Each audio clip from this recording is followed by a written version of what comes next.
달리는 지름길 스윙런 오늘 한 주의 마지막 금요일 함께하도록 하겠습니다. 12시부터 50분 생방송으로 진행해 보겠습니다. 저는 아나운서 윤지훈이고요. 오늘도 레드 전문가님과 1시간 함께 해보도록 할 텐데요. 벌써 한 주가 끝나갑니다. 이제 정말 뜨거운 여름과 함께 우리 증시도 뜨겁게 달아오를 수 있을까요? 격동의 한 주를 보낸 미국 증시와 우리 증시, 아시아 증시 모두 이제는 정말 반등의 길로 돌아서는 것이기를 간절히 바라보면서 일단 오늘 시장도 빨간불 켜면서 힘차게 움직여주고 있는데요. 코스피 지수가 1.6%, 코스닥 지수가 2.9% 가까이 상승하면서 월요일장 낙폭을 조금은 만회해주고 있는 모습입니다. 시총 상위 종목들도 대부분 빨간불 켜고 있으면서 삼성전자 2% 가까운 상승, SK하이닉스도 4.7% 급등해주고 있고요. 오늘 특히나 에코프로 그룹주들이 굉장히 강한 흐름을 보여주고 있습니다. 이동채 전 에코프로 회장의 8.15 특사 사면 가능성이 제기가 되고 이번에 특사 명단에 포함이 된 것 같습니다. 이런 소식이 들려오면서 에코프로 비해 모두 8% 정도의 상승폭을 보여주고 있는데 우리 2차 전지주들 그동안 너무나도 힘들었습니다. 과연 2차 전지주도 이번 시장 반등과 함께 더불어서 추세가 좀 살아나 줄 수 있을지에 대해서도 전문가님과 함께 조망해 보도록 하겠습니다. 전문가님과 인사 나눠보겠습니다. 전문가님 반갑습니다. 네, 반갑습니다. 여러분들 반가워요. 여러분들 오늘 방송 왜 이렇게 오랜만에 하는 느낌이죠? 그렇습니다. 오늘, 저희가 또 이틀을 쉬었으니까요. 이번 주는 완전히 격동의 한 주였습니다. 그렇죠? 네. 격동의 한 주였고 네. 오늘 좀 만족할 만한 시장의 모습이 나오고 있는데 최근에 너무 힘든 시장이었어요. 네. 미국이 재채기 한 번 하면은 이 한국 국내 시장은 감기도 아니고 거의 코로나 수준이에요. 코로나 그쵸? 걸렸습니다. 그러니까 코로나 관련주들이 상승했나 봐요. 시장이 코로나 걸려가지고요. 그러니까요. 이거 뭐 그렇습니다. 미국 시장이 재채기 한 번 하면은 한국 시장은 코로나 수준까지 걸리니까 네. 이러다가 미국 시장 5% 정도 빠지면 나중에는 한국 시장은 폐렴까지 올 수가 있을 것 같아요. 네. 그러니까 그때 폐렴 관련주 한번 보세요. 자, 여러분들 일단 네. 한번 시장 상황을 한번 체크해 보도록 할게요. 네. 일단 고용지표 괜찮다. 고용지표가 괜찮고 그다음에 미증시가 3%가 급반등이 나왔습니다. 네. 어제 정확하게 제가 시간 여러분들한테도 이 글 써드린 것처럼 기억납니다. 네. 어제 한 10시쯤이었어요. 네. 10시쯤에 제가 여러분들한테 이렇게 말씀드렸죠. 여러분들 지금 지표가 어느 정도 취업자 지표가 좀 천국 감소가 줄어들었다. 네. 줄어들었다는 건 즉 뭐냐? 경기 침체에 대한 우려 부분이 어느 정도 말끔히 둔화가 되었다는 거죠. 그리고 사실 이번 주에 미국이 경기 침체로 그렇게 무너졌다가 네. 저는 계속 아니라고 말씀드렸습니다. 중간에 갑자기 일본에서 기습적인 금리 인상을 했던 거고요. 그럼 거기에 대해서 엔케디 천사, 그다음에 두 번째는 뿅 하고 이스라엘하고 이란 부분까지 터지니까 네. 코스피하고 코스닥이 그렇게 떨어질 수밖에 없었던 거고 네. 그리고 시장에서 사람들은 AI 버블로 인해서 빠진 그거를 즉 경기 침체로 인해서 빠진 거다 이렇게 얘기를 하고 있는 상황이죠. 네. 즉 이번에 보시면 아시겠지만 경기 침체 아닙니다. 미국 경기 엄청 좋아요, 여러분들 지금. 그래요. 엄청 좋아요, 여러분들. 엄청 좋은데 무슨 소리예요? 안 그렇습니까? 지금 현재 반도체가 어제 이 지표들이 발표가 하고 나서 반도체 지수가 6% 이상 상승을 했습니다. 와, 그렇습니다. 필라델피아 반도체 지수. 필라델피아 반도체 지수가 상승하면은 판유인 나스닥도 상승하게 되어 있죠. 네. 그렇기 때문에 여기서 약간 좀 경기 침체에 대한 우려가 완화가 되었고요. 그리고 여기서 저가 매수세의 매수 심리가 강하게 확산이 됐다고 보시면 되겠습니다. 그렇습니다. 사실은 이 미국에서 실업수당 출구 건수를 일주일마다 발표를 하고 또 한 달에 한 번씩은 그 자료를 모아서 한 달간의 지표를 발표를 하는데 지난번에 굉장히 경기 침체에 대한 우려를 불러왔던 지표는 한 달 동안의 실업 지표였고 이번에 간밤 발표된 지표는 일주일간의 지표였습니다만 저희가 지난 한 달 동안의 지표에도 너무나도 경기 침체에 대한 우려를 할 필요는 없다라고 말씀을 드렸는데 아니나 다를까 이번 한 주 동안에 또 실업 청구 건수가 1.7만 명이 감소가 되면서 경기 침체에 대한 우려가 좀 사그라든 모습을 보여주고 있습니다. 사실 애초부터 그렇게까지 투자자들이 우려할 만한 부분이 아니었는데 AI 버블에 따른 대형 그치. 기술주들이 좀 많이 빠지면서 이거를 경기 침체 우려 때문에 빠졌다라고 그러니까요. 해석을 한 부분이 좀 과했던 것 아니 같습니다. AI 버블 같은 경우도 사실 왜 안 빠지면 안 되는 이유가 또 있나요? 그래요. AI 버블이 지금 AI 주들이 그만큼 지금 상황에서 빠지더라도 전혀 이상하지 않은 자리거든요. 너무 많이 올랐던 너무 게 많이 사실입니다. 올랐고, 그리고 또 오늘 또 AI가 어제 상승했으니까 오늘 빠지면 또 다음 주에 또 경기 침체 우려 부분이 다시 생산 확대. 뭐 네. 그렇게 나올 수가 있고 네. 또 어떤 기자는 뭐 미국 다시 한번 코로나 재확산 우려. 아이고. 뭐 이 부분은 또 빠질 수 있다. 그렇습니다. 뭐 그렇게 명분은 계속 만드는 것뿐이에요. 그렇습니다. 사실 말을 갖다 붙이면은 다 명분이 되기 때문에 그렇죠. 전문가님이 생각하시는 가장 근본적인 시장 조정의 원인은 AI 반도체주들이 너무 많이 올랐기 때문에 조정을 받을 시기이라서 떨어지는 건데 뭐 앞으로 만약에 또 한 번 시장의 조정이 나올 경우에는 다시 한번 뭐 경기 침체 우려가 커지고 있다라든지 뭐 코로나 재확산에 대한 우려가 커지고 있다라든지 또 다양한 명분을 갖다 붙일 수가 있을 것 같지만 가장 근본적인 시장 조정의 이유는 바로 AI와 반도체 관련주들 많이 올랐던 만큼 그 부분이 좀 조정을 받을 시기이기 때문에 조정을 받는 것이다라고 알아주시면 좋을 것 같고요. 일단은 그래도 한숨 돌렸습니다. 한 주간의 실업수당 청구 건수가 하회가 나오면서 이 부분에 시장이 안도를 하는 모습, 나스닥 지수 2.8% 넘게 상승을 했고요. 지금 이제 약간의 호재에도 시장이 워낙 얼어붙어 있었기 때문에 저가 매수 심리가 강하게 들어온 것이라고 또 뭐 이렇게 분석이 나왔습니다. 그리고 특히나 어제장에서 우리가 주목해 볼 만한 미국 증시에서 종목은 일라이릴리라는 종목이었는데 최근에 뭐 비만 치료제 관련해서도 굉장한 호재를 가지고 있는 기업이죠. 이 기업의 주가가 10% 가까이 급등을 했고 테슬라의 시가총액을 제치면서 테슬라는 사실 뭐 약간 아쉽긴 하지만 시가총액 11위 자리로 밀려나게 됐습니다. 지금 월가에서는 잇따라 할인할 때 사라라는 저점 매수 권고의 메시지가 나오고 있다고 해요. 뭐 있나? 굉장히 정말 뭐 우리 대한민국은 금투세가 문제하면 미국은 월가가 문제구만. 아니 어떻게 월가에 이런 전문가분들도 뭐 하루 동안에 뭐 세상 다 무너질 것처럼 했다가 그러니까요. 다음 매번 날 또, 바뀌어요. 매번 다음 날, 바뀌어요. 그래요. 이게 얘기 계속 생각할 필요가 없어요. 어차피 시장 환경 맨날 바뀝니다. 네. 사람이 내일 당장 걸어가다가 계단에서 넘어질 수도 있고. 네. 이 공부하다가 이거 졸릴 수가 있어가지고 갑자기 즉사할 수도 있고. 이게 다 모는 일이에요. 근데 이 시장은 어떻게 누가 다 예측을 합니까? 네. 안 그렇습니까, 여러분들? 저는 시장은 대응의 영역이라고만 말씀드리고 싶습니다.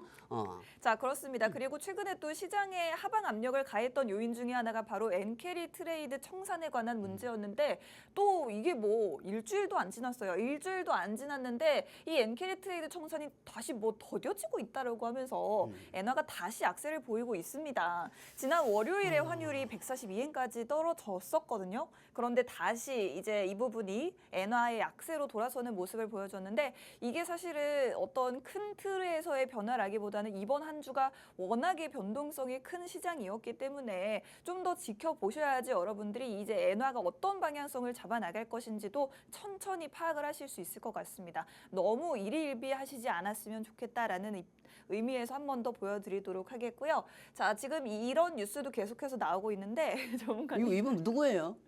이분이 그 9월 하도 월가에는 사람들이 너무 많아가지고요. 그래요. 이분이 9월 FOMC 회의가 있잖아요, 전문가님. 그 전에 금리 인하를 긴급으로 해야 된다라고 말씀하셨던 바로 그분인데 지금 이제 이번에 연준은 그 은행 그분이구나. 네, 근데 서비스업과 고용 지표가 좀 둔화가 되니까 더 이상 긴급 금리 인하 필요하다고 생각하지 않는다. 그래요. 3일 만에 입장을 바꾸셨다고 해요. 그래요? 네. 그러면 의미 없어요. 그냥 넘겨갑시다. 넘겨요. 뭐 맨날 이 사람들 말에 따라가지고 움직이는 건데 네. 지금 보시면 아시겠지만 저분이 지금 현재 금리 인하 압박한 증시 강세 조작 갑자기 네. 꼬리を내었어요. 네. 왜냐하면은 이렇게도 생각할 수가 있는 거예요. 네. 지금 미국이 근데 저 얘기는 또 어느 정도 제가 이해는 합니다. 네. 왜냐하면 일본이 저금리 이용해가지고 금리 올리니까 엔캐리 청산으로 인해서 매물들이 나왔잖아요. 네. 근데 미국 입장도 지금 미국이 저금리 현시고 미국이 지금 고금리 현시란 말이에요. 근데 미국 같은 경우는 지금까지 통화 정책으로 주가가 올라간 게 아닌 재정 정책으로 올라갔습니다. 즉 국가에서 빚진 거죠. 국가에서 빚진 거고 그걸 또 나중에 금리 인하를 하면은 빚진 거에 대해서 차익이 또 나올 수가 있단 말이에요. 네. 그렇기 때문에 지금 그 부분을 이번 일본 사례처럼 되지 않을까 그 우려감에 얘기한 것 같습니다. 자, 그렇습니다. 자, 이제 9월 17일과 18일에 열릴 FOMC 회의를 통해서 금리 인하는 분명히 할 것 같습니다. 문제는 얼마나 인하를 할 것인가. 최소 0.25%포인트인데 지금 이번에 한 번에 0.5%포인트까지 인하를 할 수 있다. 이런 이야기도 나오고 있는데 전문가님은 9월에 FOMC 회의에서 몇 %포인트 인하할 것이라고 전망하시나요? 저는 일단 0.25요. 0.25인가요? 네, 0.25요. 가장 최소한의 네, 같은 선수의 네. 베이비 스텝. 베이비 스텝. 베이비를 할 수도 있습니다. 네. 근데 여기서 0.50이 뭐죠? 빅 스텝인가요? 빅스텝이죠. 네. 빅스텝입니다. 네. 0.50이 빅스텝. 빅스텝인데 지금 현재 연준에서는 베이비 스텝을 제가 할 가능성이 크다고 하는 게 뭐냐면은 네네. 연준에서 이번 연도에 2번 아니면 3번은 내립니다. 네. 근데 1% 이상은 내니까 아니면 1.50은 내니까 솔직히 1.50은 내리면 더 좋죠. 네. 우리 입장에서는. 하지만은 이 명분이 필요해요. 네. 1.50은 내리려면은 그 명분이 필요한데 아직까지 연준이 그냥 지표에 의해서만 의존을 하고 여기서 금리 인하는 빨리빨리 시작을 하겠다. 이렇게만 얘기하는 상황인데 명분이 1.50까지 내릴 필요가 없다는 것도 연준의 또 생각이기도 합니다. 네. 그러면은 이 0.25로 3번을 하면은 못해도 0.75 정도가 이번 연도에 금리가 내려갈 수도 있죠. 근데 네. 0.25가 딱 2번 하고 또 거기서 0.50을 빅스텝을 하면은 딱 3번이잖아요. 네. 3번 하면 1% 정도가 줄어들 수가 있다는 겁니다. 네. 이번 연도에는 좀 많이 인하를 하더라도 1%밖에 줄어들지 않을까. 하지만 1% 줄어들어도 여전히 고금리하는 거죠. 그렇습니다. 지금 5.30인가 5.50일 거예요. 네. 5.50에서 지금 1% 내려도 4.50입니다. 그러면 우리 그 한국은행에서는 눈치를 보겠죠. 야, 어떻게 또 미증시 또 언제 금리가 또 저렇게 내리지? 4.50 하면 우리도 베이비 스텝으로 0.25 해야 하는데 그래요. 한국도 0.25로 낮춰도 3.30이거든요. 지금 네. 한국 기준금리는 3.30에서 0.25만 하더라도 3%대가 되겠죠. 그렇죠? 그리고 최종적으로 미국이 금리 인하를 3번 정도 나눴을 때는 어느 정도 한국도 2.50이 되지 않을까 저는 그렇게 생각합니다. 하지만 그 정도 금리 인하도 어느 정도 경기 불황은 풀릴 수가 있다는 겁니다. 그렇습니다. 여러분들이 지금 꼭 기억을 하셔야 될 부분은 금리 인하가 되긴 될 겁니다. 이제 한 달 앞으로 다가왔는데 금리 인하는 다가오지만 그래도 고금리다라는 부분은 꼭 기억을 하셔야겠습니다. 만약에 올해 안에 0.5%포인트를 인하하든 최대 1.25%포인트를 인하를 하든지 간에 어쨌든 미국의 기준금리가 여전히 4%대로 굉장히 높은 금리 상태이기 때문에 금리 인하한다고 해서 저금리 상태가 되는 것은 아니다라는 부분을 꼭 기억해 주시면 좋겠습니다. 자, 올해 이제 9월 달에는 전문가님은 0.25% 정도의 베이비 스텝을 통해서 금리를 인하할 것이다라는 전망을 해주셨으니 이 부분 참고해 주시면 좋을 것 같고 역시나 다시 한번 그래도 금리는 높은 수준이다라는 부분을 강조해 드리고 싶습니다. 자, 지금 미국 증시에 대한 이야기를 하고 있는데 테슬라 같은 경우에는 일단 간밤에 전반적으로 증시 상승이 나와주면서 3.6%, 3.7% 정도 강세를 보이긴 했습니다만 태국에서 전기차 공장을 철회한다라는 계획을 발표를 했어요. 태국의 공장을 새롭게 지으려고 했는데 이 계획을 취소했다고 하고 충전소를 구축하는 데만 집중하겠다라고 밝혔다는데 사실은 이게 태국만의 일이 아니라 앞으로 다른 지역에서도 공장을 새롭게 짓는 것을 좀 다시 재고해 볼 수가 있을 것 같습니다. 이 부분이 어쩌면 테슬라에는 좀 악재가 되지 않을까 싶은데요, 전문가님. 사실 태국에다 전기차 공장을 철회할 수밖에 없죠. 네. 왜냐하면 테슬라는 전력도 부족한 곳이고요. 그리고 테슬라의 기간 팩토리가 공장을 부지를 하기에는 사실 태국 같은 경우는 민주 쪽은 아니에요. 어허. 국왕이 있죠. 그리고 그 국왕이 있는데 그 국왕 쪽에서 이 부분에 대해서 테슬라가 사업을 하기에는 리스크가 솔직히 큽니다. 네. 그러면 난 테슬라 입장에서 아니 태국은 거의 민주주의가 아니고 국왕이 거기서 정권을 휘두르고 있으니까 자기 기분이 언짢으면은 다른 전기차 제조업도 들어올 거 아니냐 하면 테슬라 입장에서는 경쟁률이 떨어질 수밖에 없는 거죠. 그렇기 때문에 태국에서 할 바에는 네. 돈이 더 들어가더라도 독일이나 인도네시아 쪽에다가 더 열중을 하는 게 저는 테슬라 입장이 맞다고 저는 생각하고 있습니다. 그런데 지금 보면은 다른 지역도 보류한다라는 입장인데. 그렇죠. 네네. 왜냐하면 다른 지역도 보유하고는 있겠지만은 네. 테슬라가 지금 중심적으로 보는 데는 인도네시아입니다. 아. 솔직히 인도네시아만 잡아도 상관없어요. 그래요? 왜냐하면 이 인도네시아가 무슨 나라입니까? 사탕수수 해가지고 먹는 나라 아닙니까? 네. 근데 인도네시아가 중국 다음으로 아마 인구가 많을 거예요. 인도? 인도? 네, 인도가요. 인도죠? 네네네. 네네. 인도네시아가 아니고? 아, 인도입니까? 네. 아, 이거 헷갈리게 이렇게 지었어. 네.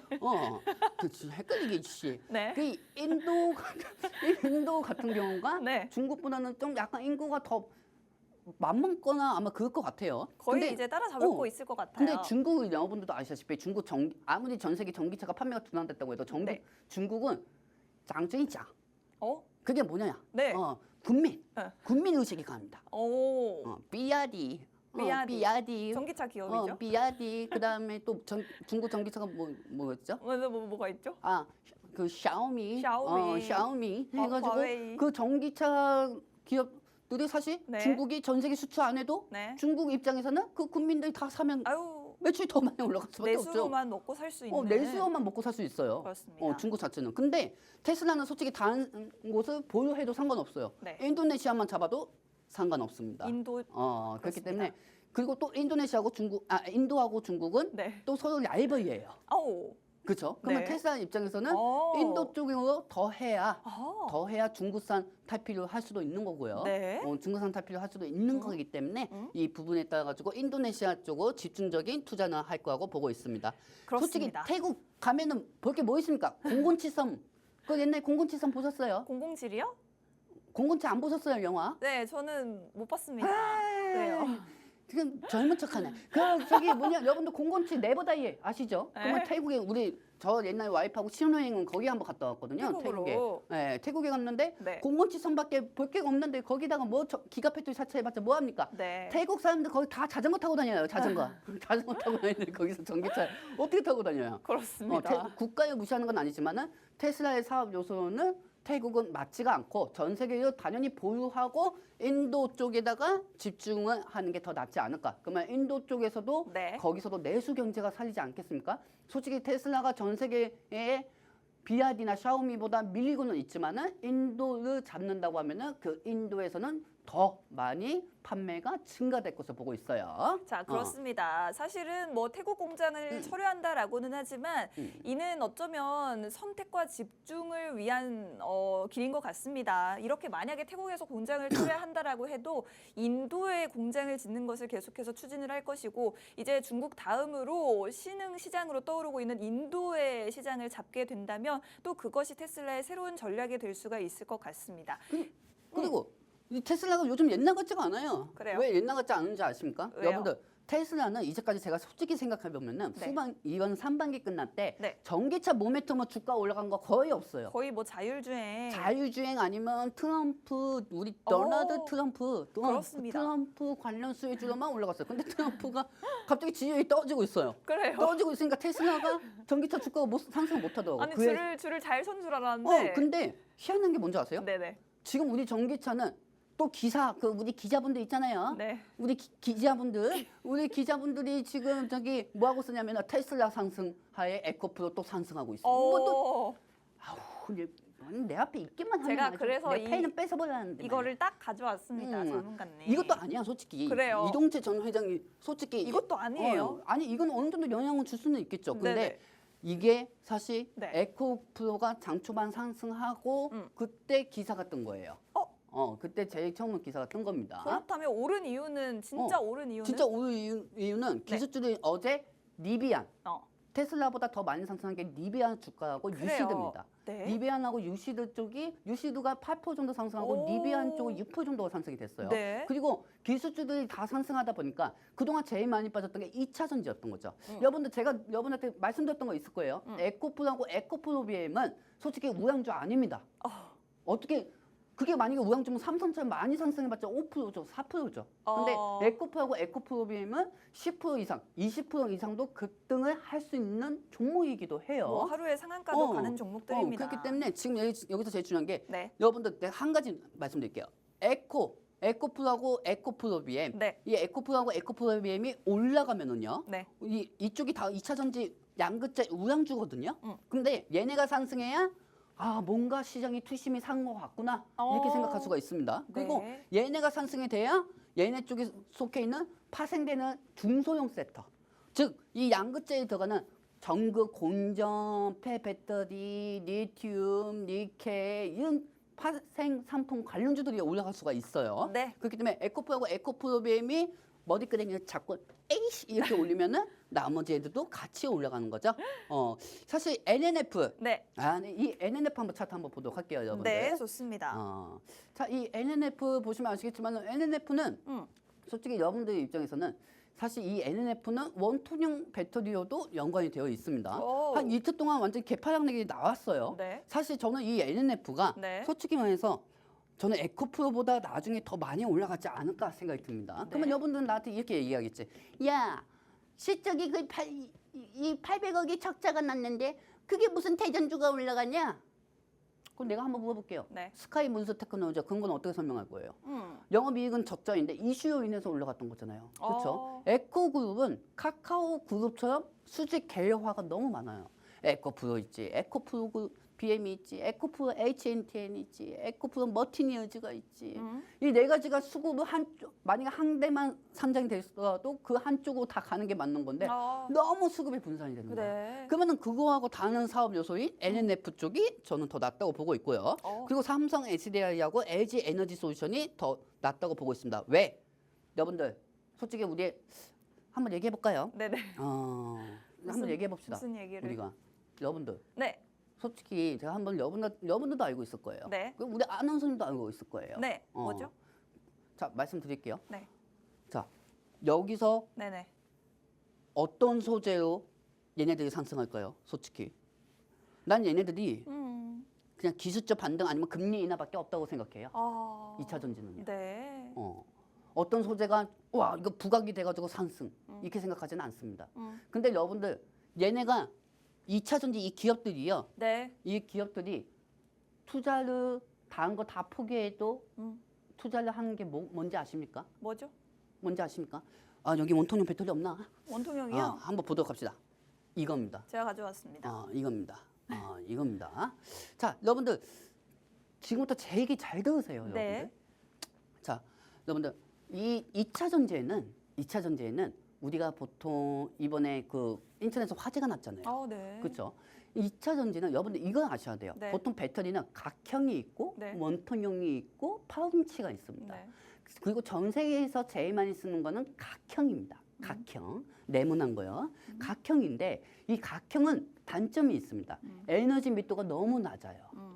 근데 삼성 HDI 같은 경우는 그 안에다가 스피니 쿨링을 조금 설치해가지고 그 부분에 따라가지고 에너지密도를 어느 정도 높이거든요. 근데 이 각형 배터리 같은 경우는 종류들이 어느 정도 싸고 하니까 기업들이 전기차 벤츠나 아우디나 이런 데서 제일 많이 사용하는 게 각형 배터리라는 거죠. 그렇다고 하면은 이 각형 배터리가 있고 또 네. 다른 배터리는 파우치하고 있습니다. 네. 이게 네모난 거예요. 이게 USB처럼 이렇게 꽂고 그런 거를 이제 해가지고 만드는 건데 그 파우치 같은 배터리 같은 경우는 파우치는 생산 단가가 너무 비싸요. 너무 비싸요. 네. 장점이든 단점은 없고 거의 장점만 있는 파우치거든요. 그걸 맨 처음에 LG 에너지 솔루션이 그걸 시작했는데 네. LG 에너지 솔루션이 이게 안 팔리는 거야, 파우치가.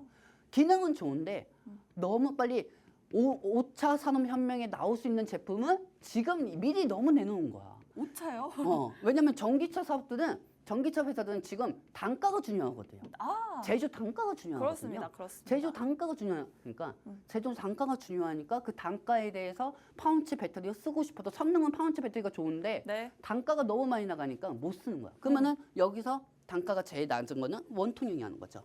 자, 즉 보시면은 네. 이 4680 여기가 46이고요. 그리고 여기가 80 여기가 80이구나. 죄송합니다. 그래요. 여기가 80이고 여기가 46입니다. 높이가 80이고요. 지름이 46mm예요. 네, 그래서 원통형 4680이 하는 네. 겁니다. 그래서 차세대 배터리는 4680 원통형 배터리라고 있고요. 네. 이 원통형 배터리에는 여러분들 가끔 그거 보시면 아시죠? 내가 가끔 예전에 제가 네. 나 이 얘기 한번 해야겠다. 예전에 네. 내가 그 알리바바 있잖아요, 여러분들. 알리바바? 혼다 자전거를 한번 산 적이 있어요. 네. 혼다 그거 뭐 자전거하고 하기도 그렇고 땡기면 이렇게 가는 거 있었어요. 네, 전기 자전거인가요? 네, 그걸 400만 원 주고 산 적이 있어요. 내 친구한테 한번 속아가지고. 그래가지고 그걸 제가 혼다 샀는데, 네. 한 달 동안 탔는데 네. 주차장에 뒀거든요. 네. 주차장에 뒀는데, 근데 그 주차장에 이제 아파트 자전거 대 있잖아요. 네네. 거기다 갖다 댔는데 네. 한 달 그때 여름이었어요. 네네. 터지진 않았어요. 네네. 터지진 않았는데 네. 배터리가 계속 충전해도 충전이 안 되는 거야. 아이고 아이고. 배터리가 충전해도. 네. 그래가지고 제가 또 호기심이 많지 않습니까? 네. 그래가지고 제가 드라이버로 다 풀어봤어요. 네. 풀어보니까 네. 이런 배터리가 있었어요. 이거는 그래도 4680이지. 그때는 그거 내가 볼 때는 집에 있는 리모컨 그거 있잖아요. AA? AA 있잖아요. 네. 이게 있을 때, 죄송합니다. 중국에서 이 AA 배터리요, 초록색깔 배터리 아시죠, 여러분들? 네. 그 초록색깔 배터리요, 80개 해가지고 그걸 배터리로 만드는 거야. 네. 그러니까 충전이 안 되지, 이게. 아이고. 네, 그래가지고 음. 그때는 이게 원통이 하는 건 몰랐어요, 제가. 근데 지금 와서 생각해보니까 그러네요. 일단은 그때는 AA였는데 이번에는 이 4680의 장점은 뭐냐? 네. 여러분들 그거 아시죠? 각형은 네. 붙여서 할 수가 있어요. 네. 그 파운치도 붙여서 할 수가 있어요. 네. 근데 이 건전지는 네. 하나 이렇게 일자로 이렇게 뭐 100개씩 이렇게 낀다고 하면은요. 네. 중간에 빈틈이 있습니다. 맞아요. 중간에 빈틈이 있어요. 그렇죠, 그렇죠. 즉 핸드폰 줘봐요. 이해가 됩니다. 이해가 돼요. 그럼요. 자, 그러니까 이렇게 100개를 까면은 여기에 이렇게 빈틈이 있단 말이에요. 그렇죠, 그렇죠. 빈틈이 있으니까 네. 여기서 불이 붙을 수도 없는 거고 그리고 오. 에너지密도가 더 높을 수밖에 없는 거죠, 여러분들. 그렇기 때문에 테슬라에서 지금 현재 4680 배터리를 양산을 하고는 있다고는 하는데 테슬라 입장에서는 예전에 맨 처음에 원통형 배터리가 2180이었습니다. 2180 원통형 배터리였는데 지금 같은 2170이었구나. 네. 죄송합니다, 여러분들. 2170이었는데 네. 근데 테슬라가 4680을 또 옮겨가기 위해서는 네. 너무나 필요한 기술들이 너무 많아야 하는 거야. 네. 그리고 이 테슬라 같은 경우가 또 전기차가 판매가 많이 안 되잖아요, 여러분들.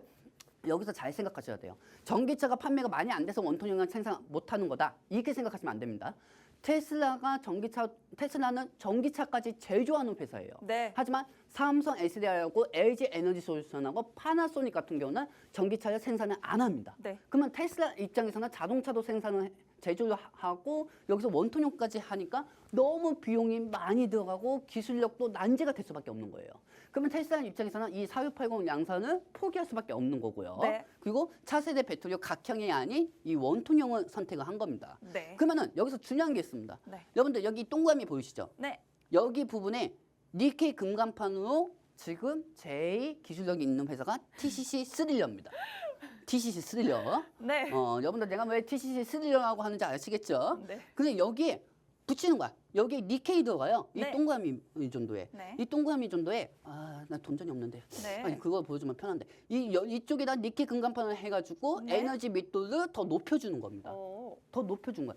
그러니까 즉 브릿지를 이제 건전지끼리 이렇게 부딪힌다고 하면 브릿지가 되잖아요, 여러분들. 브릿지 돼가지고 탈 수가 있는 거잖아요. 근데 그거에 타지 않게 니켈 금간판으로 어허. 잘 회로도를 만들어가지고 원통형에다가 뒤집어 씌우는 거죠, 동그라미는. 네. 그걸 만드는 회사가 TCC 스틸이고요. 네. 그리고 여기서 동구산업도 그렇게 만들 수는 있지만은 TCC 스틸은 지금 니켈을 5톤에서 20만 톤에서 60만 톤까지 만든 상황입니다.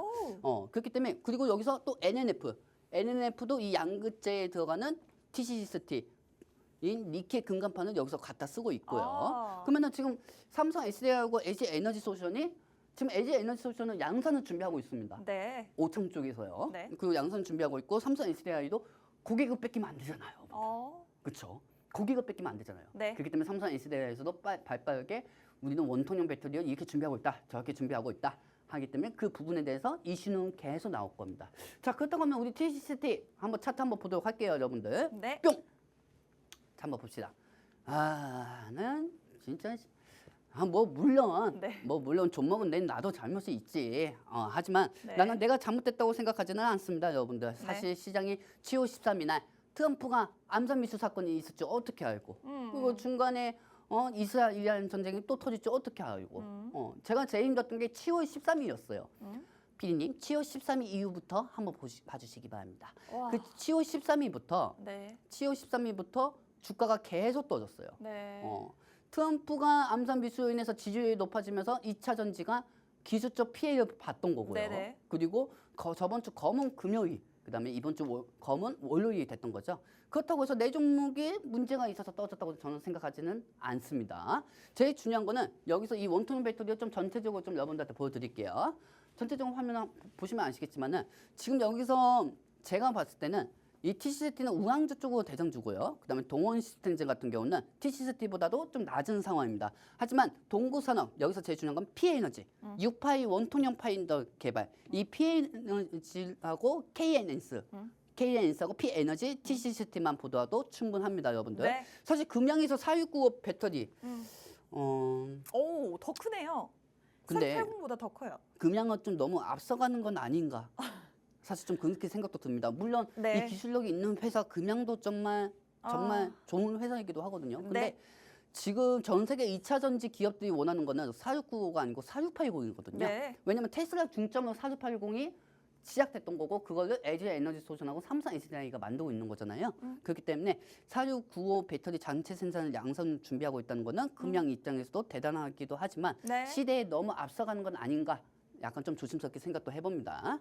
자, 그렇습니다. 저희가 2차 전지 이야기를 바로 여기서부터 여러분들께 드리기 시작했는데 일단은 오늘 2차 전지주들이 너무 많이 빠져왔기 때문에 드디어 이제 좀 반등을 큰 폭으로 보여주고 있고 그 선두에 바로 에코프로 그룹주들이 오늘장에는 포진이 되어 있는 모습입니다. 지금 현재 에코프로 BM이 8.4%, 에코프로도 8% 가까이 급등이 나와주고 있는데 2차 전지주들의 특징이라고 할 것 같으면 이렇게 한두 가지 대장주들이 상승이 나와주면 또 그 아랫단에 있는 모든 다른 2차 전지주들을 함께 주가를 끌고 올라가는 그런 특징이 있습니다. 그렇기 때문에 오늘 장에서도 다양한 2차 전지주들이 좋은 흐름을 보여주고 있는데 사실 전문가님은 대장 역할을 먼저 하는 것은 에코프로와 에코프로 BM이지만 더 유망한 종목은 삼성 SDI나 LG 에너지 솔루션이나 LNF 같은 종목들이 더 유망하다라는 말씀을 해주셨고요. 에코프로 그룹주들은 오늘 이동재 전 회장이 사면된다라는 소식에 특히나 더 이렇게 자극을 받은 모습이긴 하지만 앞으로는 방금 말씀드린 삼성 SDI와 LG 에너지 솔루션 그리고 LNF를 조금 더 주목해서 보시면 좋겠다. 그 이유는 바로 원통형 배터리에 관한 이슈가 또 한 가지가 있습니다. LG 에너지 솔루션이 이제 정말로 4680 원통형 배터리 양산에 임박했고 만약에 양산이 시작이 된다면 삼성 SDI도 이에 질세나 똑같이 원통형 배터리 4680 배터리를 계속해서 빠르게 양산을 해내야겠죠. 여기에 따라서 경쟁이 심화가 될 경우에 수혜를 볼 수 있는 원통형 배터리 관련주들을 보시면 좋은데 저희가 그중에서도 딱 3가지 종목만 보면 좋다라고 말씀을 드렸습니다. 우량주 중에서 TCC 스틸이고요. 중소형주에서는 KNS와 필에너지 2가지 종목이 원통형 배터리 대장주입니다. 3가지 종목 중에서 저희는 우량주 대장주인 TCC 스틸로 공략을 해보도록 하겠고요. 더 구체적으로 여러분들이 어떻게 이 종목을 공략하시면 좋을지에 대해서는 시청자 참여 게시판에서 공유를 해드리고 있는데 저희가 이제 방송 시간이 20분도 안 남았네요. 지금 시청자 게시판으로 빠르게 들어오셔야지만 저희와 쭉 함께 하실 수가 있는데 방송 마치면은 입장이 불가하기 때문에 빠르게 입장하시면 되겠고요. 카메라로 QR코드 가볍게 스캔만 해주시면 저희 시청자 게시판 들어오셔서 더 많은 자료들 받아가실 수 있습니다. 전문가님이 항상 우리 다들 쉬는 주말에도 전문가님이 일요일에 특히나 잠을 잘 못 자요. 좀 머리 좀 깎고 싶어요. 진짜. 어제도 자정 넘어서까지. 어제 새벽 1시인가. 그래요. 1시까지 했죠. 1시까지. 우리 시청자 게시판에다가 교육 자료를 엄청 올려주셨는데. 오죽 내가 썼으면 키보드 엔터키도 다 빠졌어요 지금. 엔터키가 빠졌다. 그래서 여러분들이 직접 시청자 게시판 들어오셔서 확인을 해보시면 정말 다른 방과는 다르다라는 거를 내가 무슨 내조하는 것도 아니고. 다르다는 걸 몸소 확인을 하실 수가 있을 것 같습니다. 그럼 빨리 넘어갑시다. 그래요. 참여하시는 데는 돈이 들지 않기 뭐야 때문에. 이거 검색하는 거야 뭐야? 들어오셔서 자 전문가님 그게 아니라 네이버가 실적 발표했잖아요. 이번에 실적이 굉장히 잘 나왔다고 해요. 지금 영업이익이 작년 동기 대비 거의 30%가량 증가를 했고요. 6분기 연속으로 영업이익이 역대 최고치를 갈아치웠다고 하는데 사실 네이버의 주가가 그다지 지금 좋지는 않은 것 같거든요. 네이버는 악재가 떠 상승해요. 내가 볼 때는 네이버 주가는요. 네. 저는 진짜 깜짝 놀랐습니다. 왜요? 내가 이제까지 내가 내 인생에서 제일 좋다고 나는 생각한 게 네이버 주가도 내가 매매를 안 했다는 겁니다. 왜냐면 네이버는 누가 봐도 다 네이버 쓰거든요. 근데 그게 단점이라는 거죠. 왜냐면 우리나라에 포토 사이트가 네이버밖에 없잖아요. 그렇죠? 녹슨창밖에 없잖아요. 녹슨창에. 왜 녹슨창이에요? 녹슨창이지. 그럼 이게 뭐 중앙창입니까? 이 녹슨창인데 네. 이 농원창에 얘들 프로필 좀 올려다니까 올려주지도 않고. 하긴 뭐 나도 원하지 않아요. 근데 여기서 네. 중요한 게 네. 이 네이버 이 녹색창 있잖아요. 네. 이 녹색창 같은 경우가 네. 사실 사업 요소가 너무 많이 닿는데도 하는 데가 너무 많아요. 그러니까 중복이 되니까 네이버가 솔직히 투자할 만한 가치가 있을까요, 여러분들? 저는 투자할 만한 가치는 없다고 보고 있습니다. 시간이 없으니까 빨리 넘겨. 정말 아쉽습니다. 지금 네이버가 고점이 46만 5천 원인데 지금 뭐 한 3분의 1 정도 가격밖에 되지 않는 수준인데도 불구하고 그 정도면 완전히 홈플러스네요. 홈플러스. 정말 그런데도 전문가님은 네이버의 투자 매력이 아직도 없다라고. 저는 매력 일절이 없다고 보고 있습니다. 아이고 그렇습니다. 뭐 이런 일절이 부분에 없다고 대해서도 보고 있습니다. 여러분들이 막 고민을 가지고 계시다면 너무 약간 서웁섭해하지 마시고 저희 시청자 게시판 들어오셔서 한번 반박해 주시면 차라리 네이버 살 바에는 구글 사는 게 낫겠다. 반대 의견을 가지신 분들은 들어오셔서 반박을 해주시면 저희가 한번 의견을 교환을 해보도록 할 테니 참고해 주시면 되겠고요. 뭐 네카오, 우리 또 카카오도 한번 볼까요? 이제 김범수 위원장이 구속이 됐고 카카오가 새로운 승부수를 띄웠는데 우리가 언제까지 카카오톡만 밀고 나갈 것이냐. 우리가 AI를 통해서 우리 소비자들이 실시간으로 AI와 대화를 주고받을 수 있는 그런 새로운 플랫폼을 내놓겠다라고 하는데 카카오는 어떻게 보시나요, 전문가님? 카카오는요. 네. 솔직히 이렇게 말씀드리면 안 되는데 네. 카카오 저는 솔직히 투자할 만한 가치가 없다고 보고 있습니다. 카카오도요. 카카오 살 바에는 네. 저는 솔직히 마이크로소프트를 사겠습니다. 왜냐하면은 네네. 너무 심해요. 네. 주주 환원 정책은 언제 합니까? 여기 아, 주주 환원 정책? 네. 주주 환원 정책도 안 하고 네. 개인 투자자들을 위해서 어떠한 매번 이거 옛날부터 있었던 거예요. 1년 전부터 있었던 거예요. 그래요. 인공지능 플랫폼 선정. 플랫폼 맨날 선정하고 있는데 무슨 소리야. 네. 사업구조 개편? 맨날 개편한대. 인공지능 언제부터 계속 했는데. 그렇습니다. 신규 서비스? 그럼 카카오가 신규 서비스 해야지 언제 안 하려고 했어? 그렇잖아요. 너무 뻔한 것들이잖아요. 그렇죠? 너무 뻔한 것들이고 만약에 카카오가 이런 건 있어요. 카카오 김범수 의장. 만약에 예를 들어서 카카오 주가가 상승하면 카카오 반도체 산업 사업구조 개편, TMF팀 구축 뭐 이렇게 하면 카카오 상승할 수가 있고 카카오 2차 전지 배터리 신사업 TF팀 구축 이렇게 하면 카카오 상승할 수 있고 카카오 구글 매각 막 이렇게 되면 상승할 수가 있는 거고 솔직히 그거밖에 더 있나요, 여러분들? 솔직히 거의 뭐 이변이 일어나지 않는 이상 물론 아까도 말씀드렸지만 네이버처럼 금리 인하 뭐 그런 부분 아니고서는 뭐 상승할 수밖에 없겠죠. 그리고 또 하나 바닥이다 생각하고 있는 우리 개인 투자자분들이 생각할 때 그때 주가를 올리는 것 빼고는 사실 매력이 너무 없습니다. 그러니까 지금 이거예요. 네. 소개팅 나가면은요. 네. 카카오가 이렇게 소개팅 있다고 하면은요. 네. 눈만 먹고 나가는 그 정도의 매력이 없다는 거죠. 저는 그렇게 생각합니다. 어디까지나 제 객관적인 겁니다. 주관적인. 주관적인 겁니다. 그렇습니다. 역시나 여기에도 나는 동의하지 못하겠다 하시는 분들은 시청자 게시판 들어오셔서 저희와 동의하지 못하겠다고 하면 못 들어와야죠. 동의한다고 하면 많이 반대된 거 아닙니까? 반박을 하실 수도 있으니까요. 들어오셔서 다양한 의견 들어보도록 하겠습니다.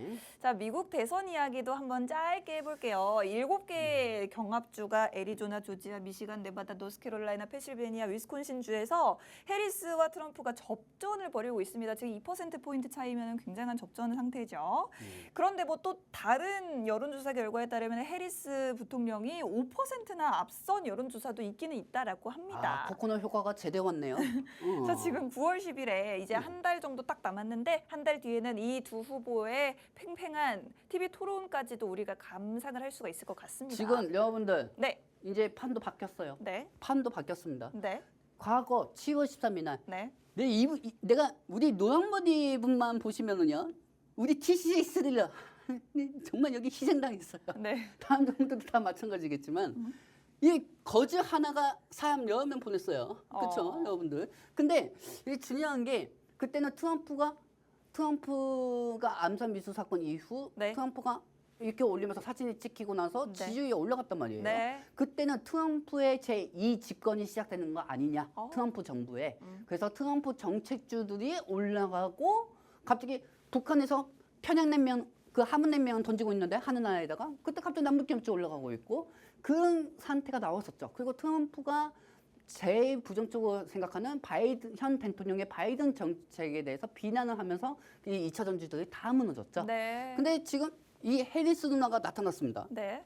해리스 누나가 나타나가지고 네. 이 해리스 누나가 지금 현재 마리아나 관련주, 그다음에 낙태 관련주, 피임 관련주들이 다 상승하면서 헬스케어 관련주들도 다 상승하고 있죠. 오. 근데 내가 여기서 말씀드리고 싶은 건 판이 바뀌었다는 건 뭐냐면은 네. 정책주들이 올라간다는 겁니다. 어. 왜? 지금은 어느 정도 해리스가 지지율이 더 올라가면은 해리스하고 바이든 대통령이 과거에 승인을 했던 IRA, 인플레이션 감축법. 네.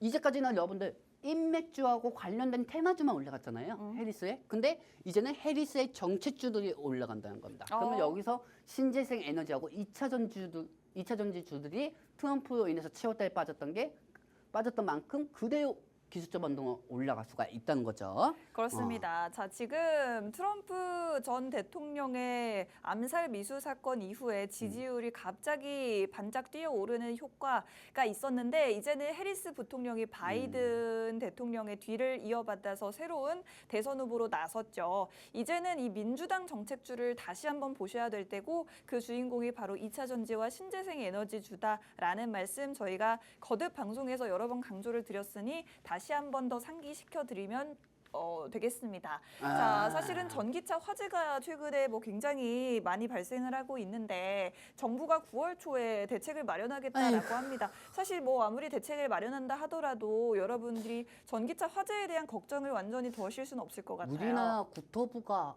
벤츠한테 상대가 안 되나 봅니다. 이 여러분들 그 가끔 보면은 네. 준동이 제일 문제가 많잖아요. 네. 문제들이 많잖아요. 준동에 보면은 준동에 차량 폭발 태어가 많아요. 차가 갑자기 가다가 태어 사건으로 탕 터지는 거죠. 그렇죠? 근데 최근에 이 벤츠에서 제가 이번에 좀 답답했던 게 네. 벤츠 화재가 났잖아요. 그것도 1억짜리예요. 벤츠 EQE.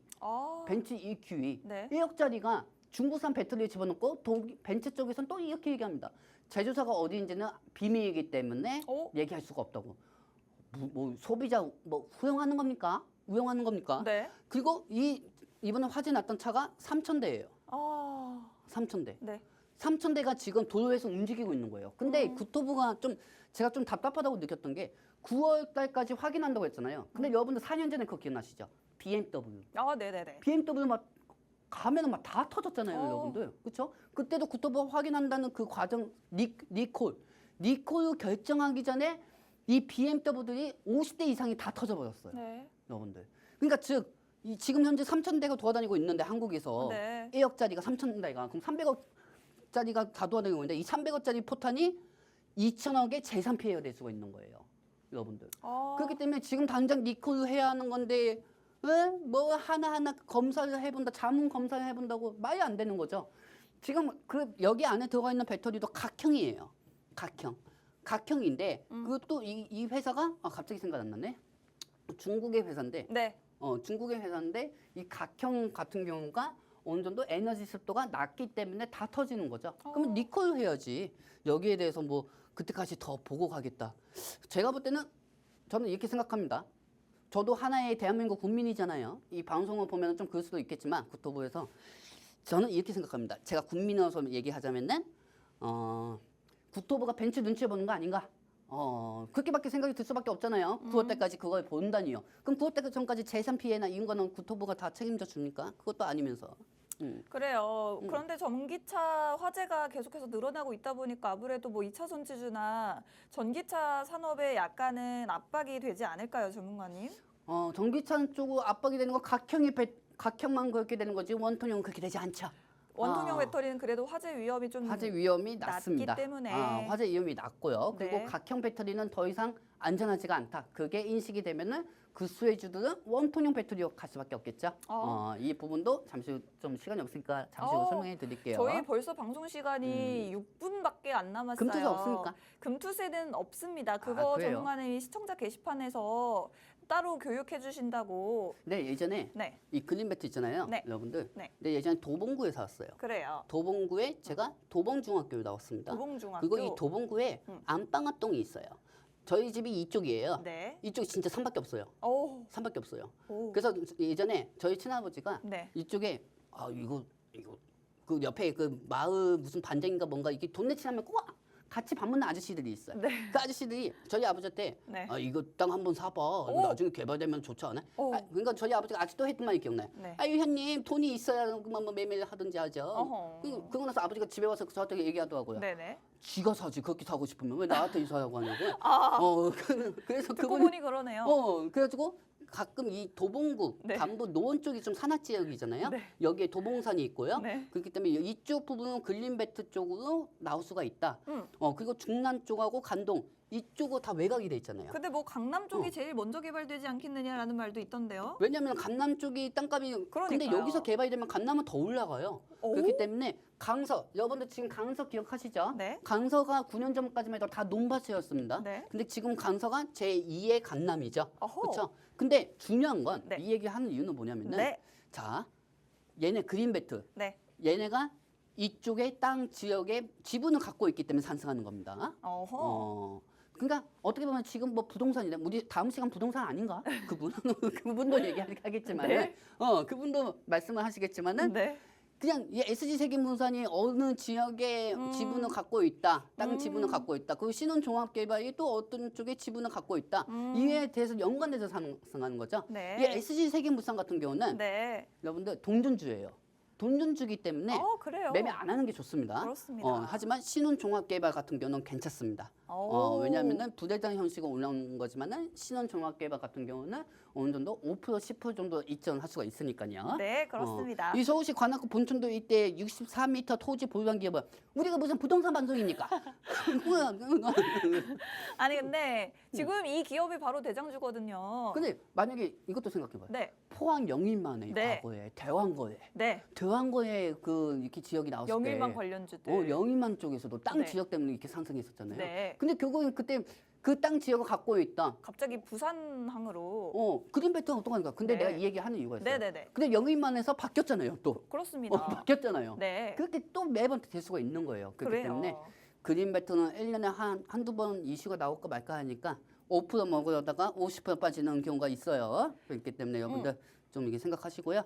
사실은 제가 이거를 이렇게 써온 이유가 우리 전문가님이 시청자 게시판에다가 이 기업들이 어디에 어떤 땅을 얼마나 갖고 있는지를 하나하나 다 정리를 해주셨어요. 그렇지. 사실 이 정답은 SG 세계물산입니다. 근데 그쵸. 전문가님이 동전주라고 말씀을 해주셨고 다만 이 기업들이 어떤 이슈 때문에 엮여 그렇지. 있는지에 대해서는 저희 시청자 게시판에서 구체적으로 다 교육을 해드렸기 때문에 여러분들께 그 부분을 말씀드리고 싶어서 가져온 우리 거고요. 윤준 아나운서 대단하네. 자, 이 부분도 우리 윤준 아나운서 진짜 올영남 금쪽이 뭐죠? 좀 시간 없대요. 아 그래요? 그래요. 자, 이거 마지막으로 이것만 짚어보고 전문가님이 ESS도 최근에 한번 주목해 볼 만하다고 했는데 이렇게 많은 기업들을 또 여기 정리를 또 해주셨어요. 이거 이제 여러분들 보시면은 여기서 에너지 저장 장치죠. 2차 전지 K점 급판을 위해서 미국에서도 지금 ESS 쪽으로 사업 요청을 많이 하고 있습니다. 네. 그렇기 때문에 여기서는 대장주 같은 경우는 네. 보자.